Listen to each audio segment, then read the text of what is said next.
Before becoming the first man to ever walk on the moon, Neil Armstrong faced every father's worst nightmare.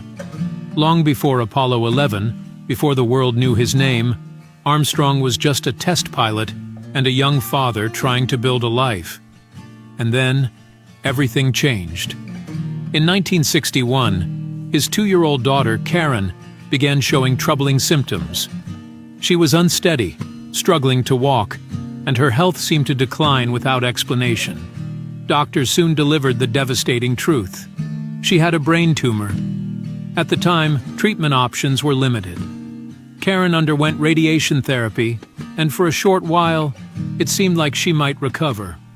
There were moments of hope, moments where it looked like the worst might be behind them. But it didn't last.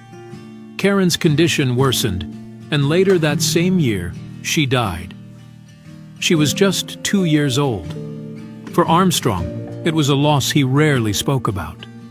Friends and colleagues would later describe how he buried himself in work, returning to flying and pushing forward in a way that seemed almost mechanical. That was how he coped. Years later, when Armstrong stepped onto the surface of the moon, the world saw a man achieving the impossible. Calm, controlled, almost emotionless as he made history. But behind that moment was a life marked by something far more personal. Some believe he carried Karen with him in a symbolic way, though Armstrong himself never confirmed it publicly. What is known is this. Before he became one of the most famous men in history, Neil Armstrong experienced a loss that never really leaves. And in the silence of space, far from Earth, he stood not just as an astronaut, but as a father who had already faced the unimaginable.